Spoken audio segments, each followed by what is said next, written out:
النهاردة هعرفك ازاي عملت السيلينج ده. ومش بس كده، هعرفك اسهل واجمل طريقة تعمل بيها فري فورم موديل على 3 دي ماكس. في البداية لو انت لسه اول مرة تشوفني ممكن تعملي سبسكرايب عشان ده فعلا بيساعد. اول حاجة هعملها دلوقتي اني اعمل بلين وهزود سيجمنت في العرض بحيث اقسمه على 3 وهاخد البلين على الصورة على سنتر الشكل زي ما هو واضح كده، لان ده الشكل اللي انا عاوز اكرره وده هيكون اليونت بتاعتي، وهغير الطول لحد ما اوصل لنسبة قريبة. هرسم 3 لاين على البلين بعد ما استقريت على النسب. طبعا كان ممكن اعمل كرييت شيب بس كده بالنسبه لي امان عشان ما يحصلش اي مشاكل في البيفوت بعد كده. هعمل ريفاين لنقطتين زياده وهقسمه لاربع نقط. هعمل شكل حرف زد او اس مكسر وهحول النقط دي لسموث عشان تعمل لي شكل الموجه، وهظبط بقى النقط لحد ما اوصل لحاجه قريبه من الصوره اللي على الشمال.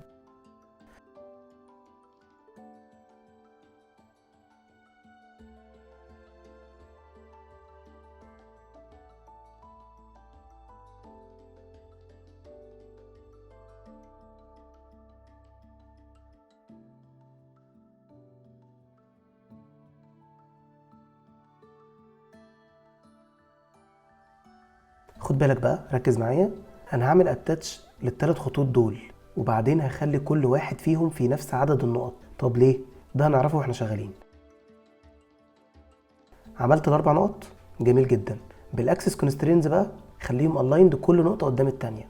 شيفت وهاخد كوبي من الموجه يمين والشمال وهنزل اللاين اللي في النص ده لتحت عشان تعمل شكل الكيرف اللي ساقط. لو خدت بالك هتلاقي ان في الصوره اللي في الجزء ده طالع لفوق او مقعر لجوه، فانا هحرك النقطتين دول اللي على الخط للشمال واليمين لفوق بنفس الارتفاع برضو عشان تعمل شكل الكيرف اللي انت شايفه دلوقتي.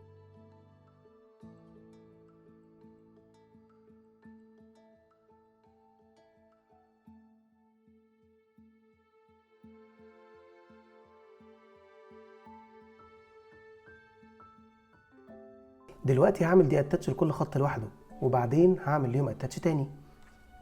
بس خد بالك المرة دي انا هعمل اتاتش بالترتيب، يعني من الشمال لليمين او من اليمين للشمال، والخطوط هرتبها بالارقام 1 2 3 4 وهكذا. كده الجزء الصعب خلص. نيجي بقى للجزء الممتع. رتبنا خلاص الخطوط، تعالى بقى نحط موديفاير كروس سيكشن. حطيت كروس سيكشن، ابدأ العب في النقط وابدأ من هنا اظبط النسب.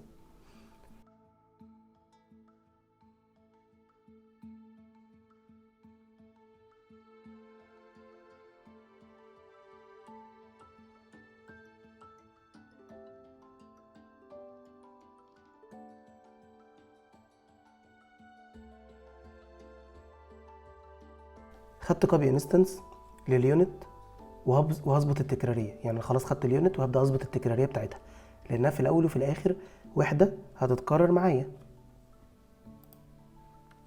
هسيبك بقى تتابع الفيديو وتكمله لان الجزء ده ما فيهوش كلام كتير، وتشوفني ظبطت التكراريه ازاي، سواء باستخدام السيمتري موديفاير وسواء بالتعديل على الفيرتكس.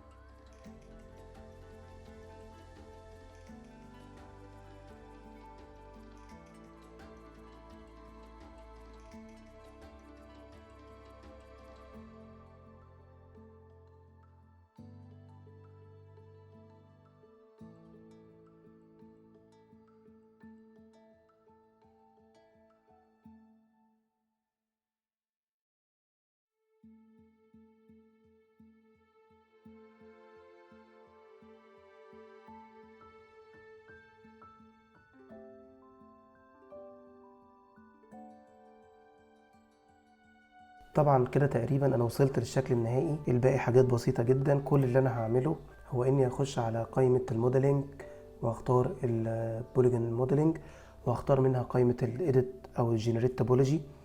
من الجنريت توبولوجي هختار الشكل المتقاطع زي ما انت شايف كده دلوقتي، وبس هعمل انسيت وهعمل ديليت مش وبعد كده هديله شيل وشكرا جزيلا. كده تقريبا خلص وكده تقريبا قربت من الشكل اللي موجود بنسبة كبيرة.